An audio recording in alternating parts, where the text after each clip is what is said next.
बच्चों, अब हम ये जानेंगे कि हमारा हृदय जो है किस तरीके से नियंत्रित होता है।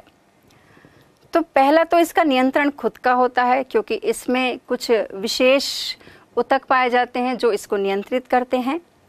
इसके साथ ही ब्रेन में मेडुला ऑब्लंगाटा होता है जिसके द्वारा इसका नियंत्रण होता है। ये तो हुई नियमन की बात। अब हम इससे संबंधित कुछ बीमारियों के बारे में चर्चा करेंगे। जैसे आपने कभी सुना होगा कि किसी को हाई ब्लड प्रेशर होता है, किसी को लो ब्लड प्रेशर होता है, किसी का हार्ट अटैक आ जाता है, किसी का हार्ट फेल हो जाता है। तो इन सब का कारण क्या है? इन सब का कारण है हृदय का ठीक ढंग से काम न करना। जैसे हाई ब्लड प्रेशर की मैं बात करूं तो हाई ब्लड प्रेशर होता क्या है? एक स्वस्थ मनुष्य का ब्लड प्रेशर जो है वो 120/80 होता है।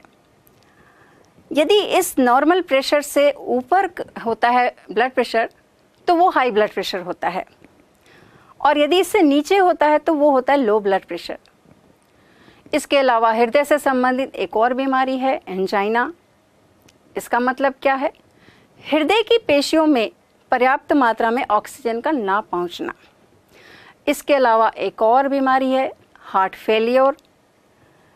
इसमें भी यही होता है कि शरीर के विभिन्न भागों में पर्याप्त मात्रा में ऑक्सीजन नहीं पहुंच पाती है। तो इस तरह से ये विकृतियों की बात है, हृदय से संबंधित बीमारियों की बात है। और ये होता क्यों है तो इसके बारे में हम थोड़ी चर्चा कर लेते हैं।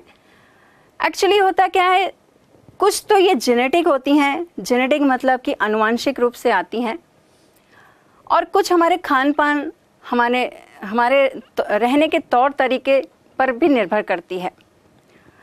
तो हृदय हमारा कैसे स्वस्थ रहे, अच्छी तरह से ये ढंग से काम करे, पंपिंग करे, जो बहुत ही महत्वपूर्ण कार्य है रक्त का हर एक कोशिकाओं तक पहुंचना। तो हृदय को हम स्वस्थ रखें, और वो कैसे रख सकते हैं? एक्सरसाइज करके, नियमित रूप से अपने खान पान में ध्यान रख के, फैटी वाली जो चीज़ें हैं वो ना खाएं। तो इस तरह से हम हेल्दी लाइफ जी सकते हैं।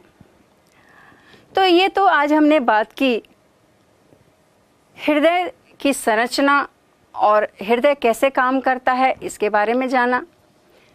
इसके साथ ही शरीर में किस तरीके से रक्त जो है उपयोगी पदार्थों को पहुंचाता है उसके बारे में जाना, और साथ ही रक्त के समूह के बारे में भी जाना। इस तरह से आज हमने रक्त और उसका परिसंचरण किस तरह से होता है उसके बारे में हमने जाना। आपके सामने कुछ ये प्रश्न है जिनको आप हल करिए और नीचे दिए गए पते पर आप ईमेल के जरिए भेजिए। इसकी थोड़ी देर बाद ही डाउट क्लासेस होंगी। आप डाउट क्लासेस में अपने शंकाएं पूछ सकते हैं। पहला, मनुष्य में हृदय के रक्त परिसंचरण के मार्ग को आरेखों के द्वारा दर्शाइए। दूसरा, हृदय गति निर्धारण क्या है? यदि यह सामान्य ढंग से कार्य न करे तो क्या होगा? तीसरा, डॉक्टर द्वारा इंजेक्शन शिराओं में लगाया जाता है, धमनियों में नहीं, क्यों? चौथा, एबीओ रक्त समूह के वर्गीकरण का प्रमुख आधार क्या है? पांचवा, आप अपने आसपास हृदय से संबंधित बीमार व्यक्तियों की जानकारी एकत्र करें।